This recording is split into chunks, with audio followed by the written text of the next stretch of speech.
Peuple de Dieu, bonjour, bonjour. Et bien sûr, c'est les vacances, c'est la détente, mais il y a ceux qui travaillent.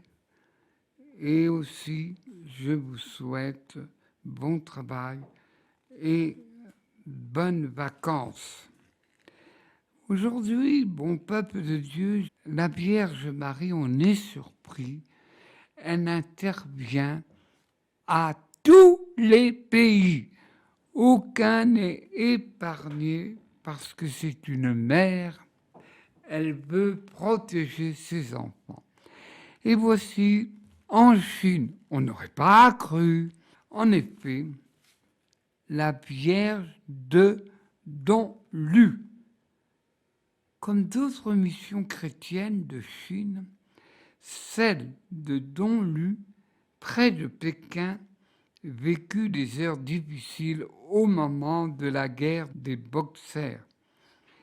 Ces rebelles voulaient en effet chasser les étrangers de Chine.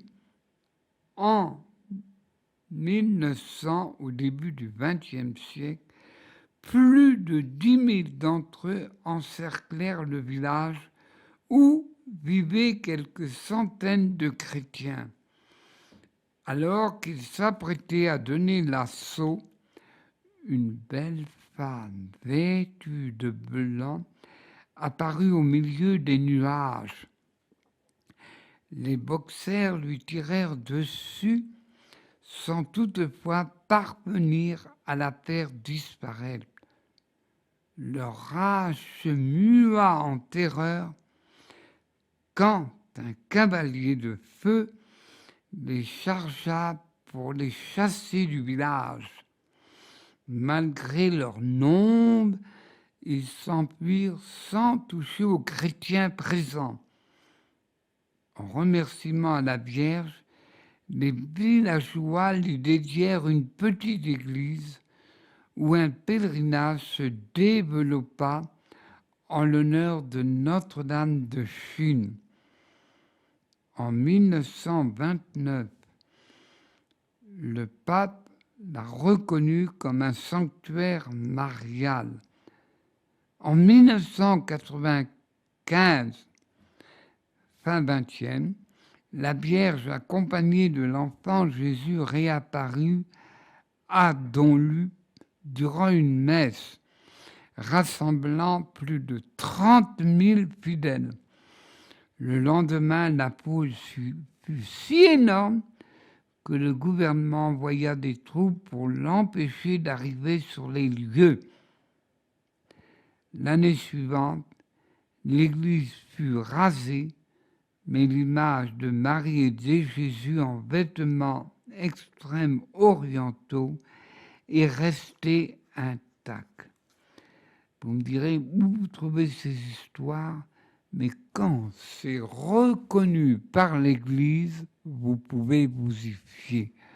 On pourrait dire, comme il s'est dit à Amsterdam, Notre-Dame de tous les peuples. Mais continuons la miséricorde de Dieu. En effet, nous avons entendu plus ou moins le chapelet de la miséricorde de Dieu. Eh bien, le bon Dieu a pris, comme il fait d'habitude, une messagère en la personne d'Hélène Kovasta, née à Glogovier le 25 août 1905 et fut rappelée à Dieu en 1938. Elle était issue d'une famille de simples paysans. Et cette famille aura beaucoup d'enfants. Les parents, père laboureur et charpentier pour arrondir son budget. Aussi, il faut remarquer, c'était une famille chrétienne. Alors, dans le langage moderne, oui, je suis chrétien, non pratiquants. Mais eux pratiquants, ils pratiquaient tel que nous dit le divin maître, la charité envers chacun de ses membres de la famille, la charité aux pauvres et aussi la prière et les sacrifices. N'en parlons pas. Dans une famille pauvre, on vivait de ce que la terre donnait. On appelait à l'époque l'économie autarcie. Et bien sûr, Hélène, petite fille adorable comme tous les enfants, mais elle eut un songe. Elle eut la vision de la Sainte Vierge qui lui faisait visiter le paradis. Plusieurs à peine. Vous me direz, mais Martin, vous rêvez, mais Dieu est libre de faire comme il veut. Il n'y a pas à discutailler. Vers 5 ans, elle eut ce songe. Mais elle n'en dit pas aux parents parce qu'elle voulait être discrète. À 7 ans, un appel défini du Seigneur.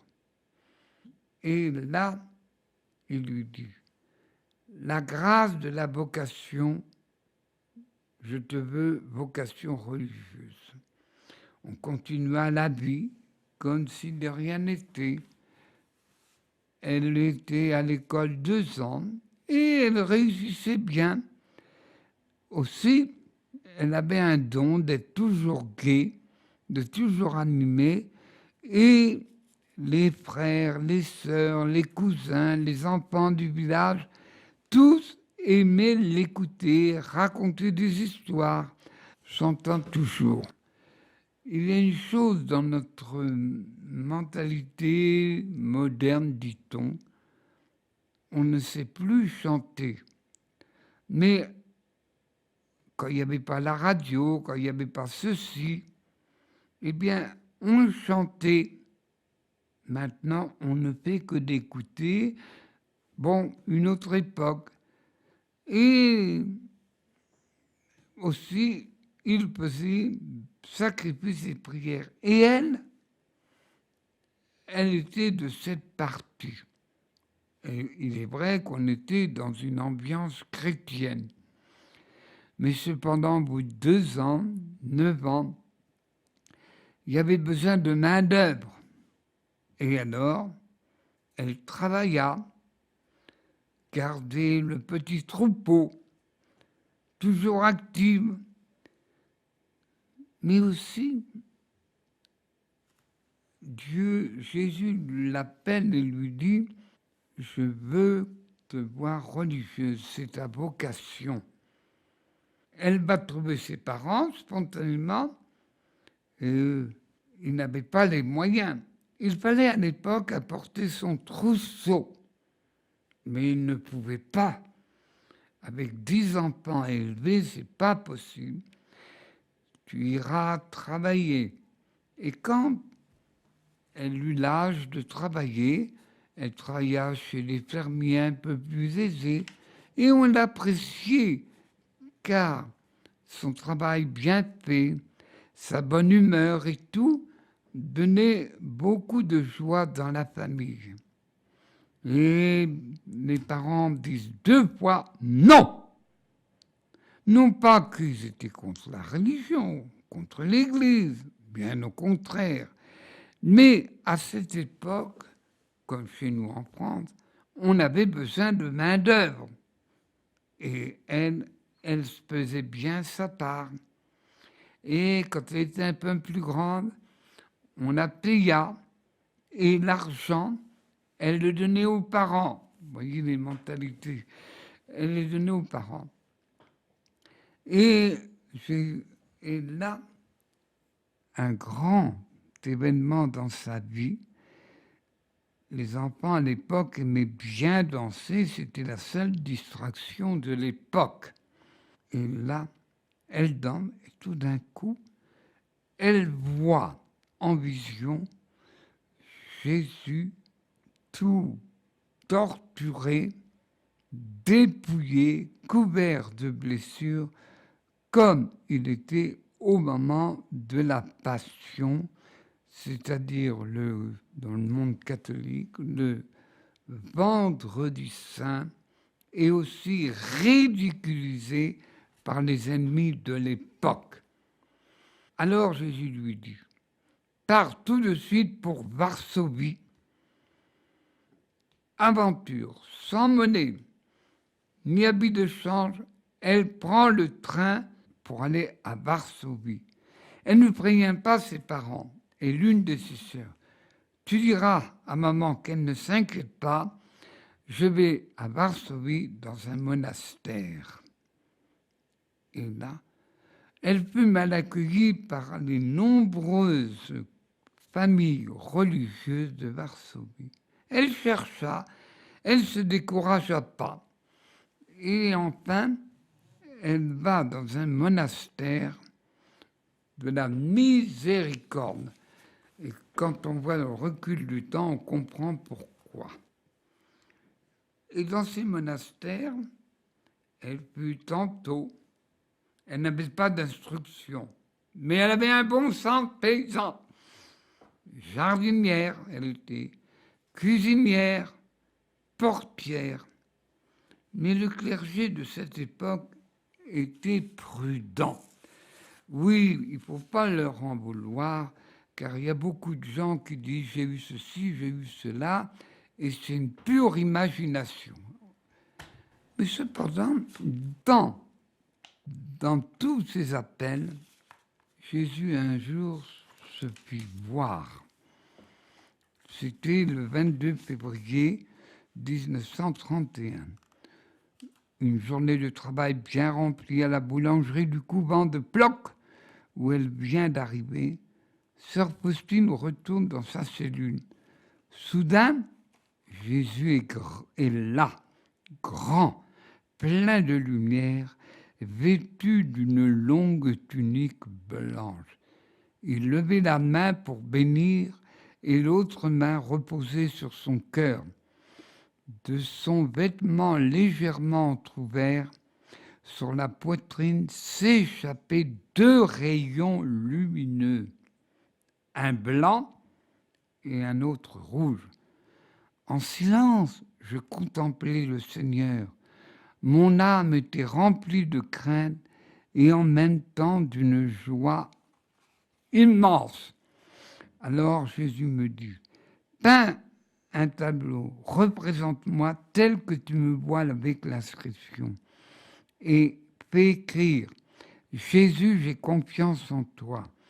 Je désire que cette image soit vénérée d'abord dans votre chapelle et ensuite dans le monde entier.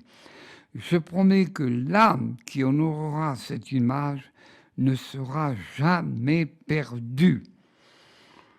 Je lui promets aussi la victoire sur ses ennemis dès ici-bas et spécialement à l'heure de la mort. Moi-même, je la défendrai comme ma gloire. Et aussi, voilà une autre mission, mais dans le même ordre. Pour ça, pris le chapelet de la miséricorde. Le 14 septembre 1935, dans la chapelle a eu une nouvelle révélation pour Sœur Faustine. Jésus lui apprend le chapelet de la miséricorde divine à réciter un chapelet ordinaire. D'abord, tu diras un Notre Père, un Je vous salue Marie et je crois en Dieu. Puis sur les grains de Notre Père, les mots suivants. Père éternel, je t'offre le corps, le sang, l'âme et la divinité de ton Fils bien-aimé, notre Seigneur Jésus-Christ, en réparation de nos péchés et ceux du monde entier. Sous les grains du Je vous salue Marie, par sa douloureuse passion, aie pitié de nous et du monde entier. À la fin, tu réciteras 3 fois Dieu saint, Dieu éternel, Dieu prend pitié de nous et du monde entier. Et incite les âmes à dire ce chapelet que je t'ai donné, il me plaît de leur accorder tout ce qu'elles me donneront par ce chapelet. Un autre jour, Jésus lui demande aussi de vénérer l'heure de la miséricorde, c'est-à-dire 15 heures, heure de sa mort sur la croix. C'est chaque jour un précieux moment de grâce. À 3 heures, implore ma miséricorde, tout particulièrement les pécheurs, et ne fût-ce que pour un bref instant, plonge-toi dans ma passion. C'est une heure de grande miséricorde pour le monde entier. En cette heure, je ne saurais rien refuser à l'âme qu'il me prie par ma passion. Il arrive qu'on a beaucoup de saints, ne serait-ce que Saint Martin de Tours, mais là, nous sommes au début XXe. Ainsi, un pauvre s'amène, et il y en a toujours, différentes misères, différentes pauvretés, et un pauvre s'amène, et Sœur Faustine, ce jour-là, elle était servie de cuisine, elle lui donne à ce pauvre une bonne soupe. Et tout d'un coup, il change d'attitude, se présente et dit « Je suis Jésus que tu as donné aux pauvres. » Et bien sûr, il disparut de ses yeux. C'est pour dire « J'ai eu faim et tu m'as donné à manger. » Vous connaissez la sentence de l'évangile de Saint Matthieu. J'ai eu faim, j'ai eu froid, j'étais en prison, j'étais malade, t'es venu me secourir, t'es venu me visiter, t'es venu me réconforter. Même à travers les siècles, il y a toujours eu ce genre de choses. Mais beaucoup de saints l'ont eu. Je rappelle le plus célèbre, Saint Martin de Tours. Et bien sûr, aussi, et là, Dieu la rappela en septembre 1938, elle revient dans son couvent où elle s'éteint paisiblement le 5 octobre à l'âge de 33 ans en 1938, pour situer pour les anciens à la veille de la Deuxième Guerre mondiale. Et bien sûr, le pape Jean-Paul II l'a mis, cette fête que Jésus a demandé à travers sa messagère, 8 jours après Pâques, fête de la miséricorde. Et Jean-Paul II a beaucoup travaillé, a beaucoup œuvré pour que la miséricorde soit à l'Église universelle. C'est le message. Beaucoup de chrétiens connaissent, mais beaucoup, encore beaucoup, ne connaissent pas la grande miséricorde de Jésus. Mais attention, on n'ose pas dire, Jésus a dit, il y a un temps de miséricorde et un temps de justice. Alors, bon peuple de Dieu, profitons ce temps de miséricorde. Et le chapelet de la miséricorde est court, si on ne peut pas le dire aux heures que Jésus a indiquées, mais pensons à le dire. Voilà, bon peuple de Dieu, encore un message d'espérance. Bon peuple de Dieu, que Dieu et Marie vous bénissent et vous protègent.